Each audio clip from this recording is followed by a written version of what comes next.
Hi, this video is about the lore of Ghost Simulator. In late 2018, developers Goro7, CovenK and Makimon started developing a game. They were contacted by two YouTubers, VXC and DD1147, who run the JD channel. These five went on to develop Ghost Simulator after approximately 6 months of long, hard work. In this time, they started a Discord server, Twitter account and a Roblox group called Bloxbyte Games. The game was released on May 3rd, 2019. The main premise of the game is that ghosts have infested the land of Ghost Simulator and it's up to the ghost hunters to get rid of and maintain the ghosts. Ghosts are not dead and are in fact aliens from a different world called Ghost World. They are described as floating upside down droplets made of ectoplasm that, if they touch any other surface, the ectoplasm will stick to said surface as slime. They also have regenerative properties. By selling ghosts in the main hub, they are transported back to the ghost world and regain their original shape, after being stuck in a vacuum. In the third world, the backdoor, ghosts are vaporized instead. This just means they take longer to regain their original shape.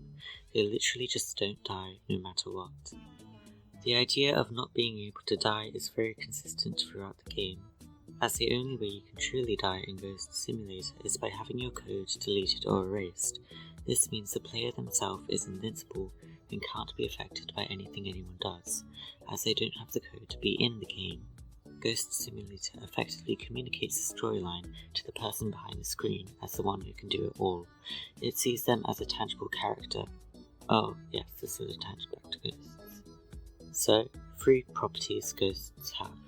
They can't die, they are aliens, and they emit slime to stuff they touch. Ghosts don't seem to have any malintention either. Notice how the ghosts in each biome just sort of mill around doing nothing? That's what they are doing, nothing. Several NPCs comment on this, saying how the only reason the bosses attack you is if you attack them first. The only exceptions are Grim, who was just said to be a jerk, and the mega bosses, but they surely have their own reason for being hostile, right? As I said, it's up to the ghost hunters to defeat the ghosts. These ghost hunters are NPCs coded into the game that have carved out their own storyline. This just means when the NPC is in the game, it has to follow its code, but if it's aware they are in a game, it doesn't have to follow its code. Blaze was the first NPC to gain this sentience. He is an avid scientist with large ambitions and a heart for discovery, testing and mathematics. He observed the world around him and made notes on it, deducing he was in a game. These notes were left at the end of obvious, for whatever reason. The developers were noticing these changes, and instead of replacing this character with a new NPC, they decided to create a control in order to keep the NPCs from doing anything rash. Let's suppose the perspective of the developers at this point. You have been making a game for months, with a bit of a rocky start, but you're slowly getting the hang of it. The team you're working with are putting so much effort into it, and suddenly your creation becomes aware of who they are. This isn't normal whatsoever. What do? Developer Goro7 plainly said that they panicked.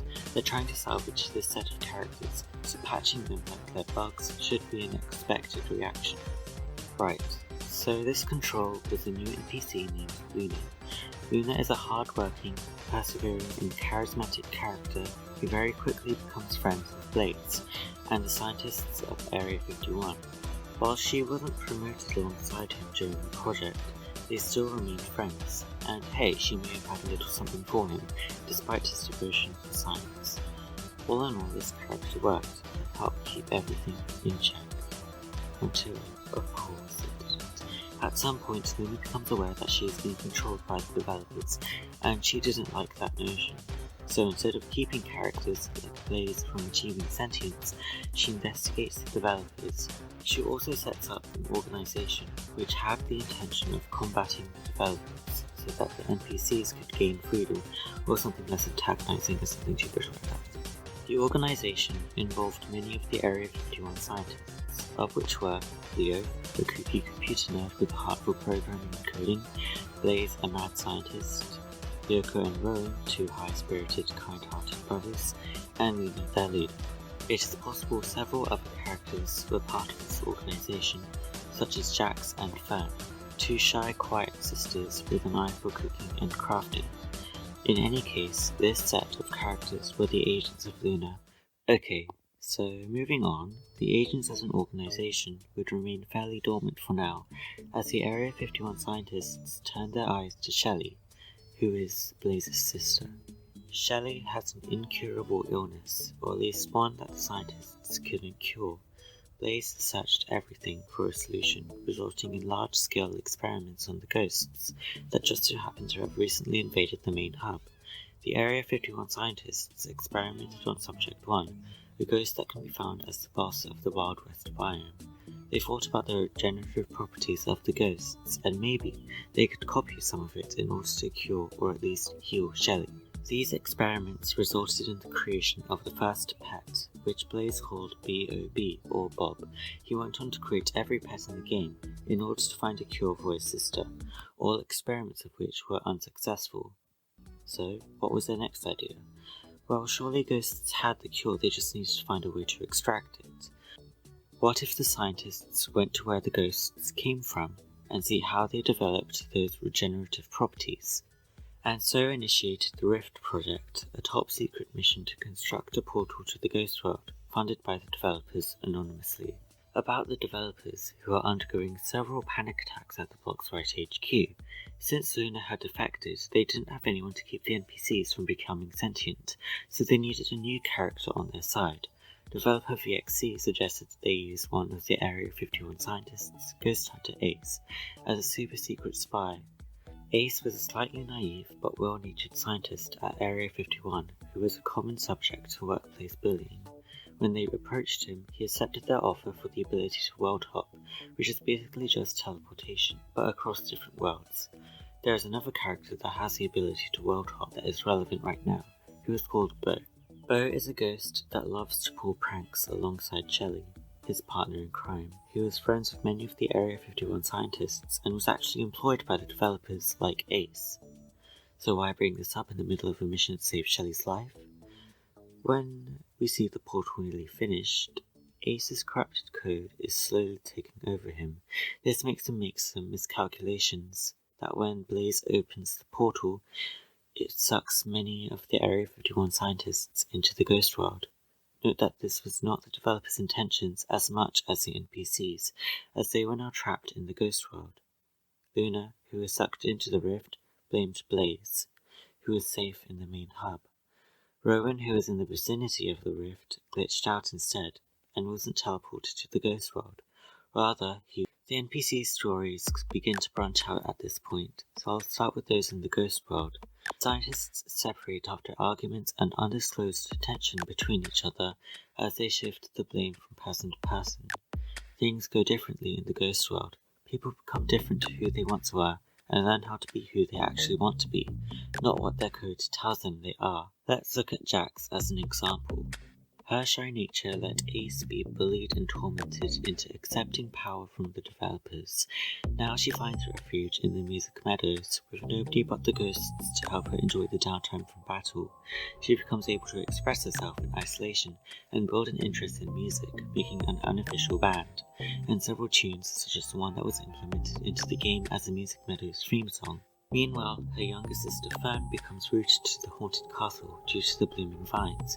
She is helpless and trapped, unable to move, while Leo continues to traverse through the Ghost World. Yoko remains in the castle keep, trying to fend off the developers from messing with his code, as Ace grows more distant from the group. On the other side of the portal, Shelley's health continues to deteriorate, while Blaze day after day tries to reinstall the rift. While he was able to figure out that the developers did something and were trying to fix him, he blames himself for the accident and letting his friends become trapped in the Ghost World, making himself obsessive, tired and isolated. He warned Shelley to never go near the rift to ensure nobody he loved will ever go near it again. Blaze finishes constructing a new portal to the Ghost World, which Shelley jumps into. She's witnessed some misery and depression he has fallen into and wants to do something to rectify everything he thinks he has done. She thinks saving Luna and his friends will save her brother from his spiraling health, until the portal closes behind her and she becomes trapped in the Ghost World like the other Area 51 scientists. Like with Jax, Shelley becomes able to express herself in a climate that can handle her illness. You see, the scientists were right. The ghost world held a cure or treatment for her illness in the form of ghastly fruit, a food item that, like the ghosts of the world, contained regenerative properties that was able to heal Shelley when in the ghost world. She is stronger than ever, yet unable to find anyone to help her. Except Bo, that prankster, dapper-looking ghost that can world hop. The developers had Bo under employment, now tasked to give Shelley a ghastly fruit. But this wasn't a good one. This was a bad variant that would give her the head fuzzies and mess with her memory. It would actively try to rewrite her code and dialogue to fix her from becoming this new person. So when Bo gave her the bad ghastly fruit, she lost her memory of who she was. She was stranded in the ghost world with zero recollection of her brother Blaze, her friends, Luna, or who she herself was. Because she was in the ghost world and was communicating with Bo, she believed she was a ghost too. Obviously, Bo didn't like this, but he was powerless to reverse the effects of the ghastly fruit. He became a ghost hunter, picking up a vacuum and breaking free from the developer's grasp, occasionally popping in to see what the NPCs were doing, trying his hardest to help. On the other side of the portal, Blaze is devastated, locking himself away in the volcano, away from the remaining NPCs. So this is the point where most of the NPC storylines get to where they were at release. Let me draw you back to the developers who have really screwed up.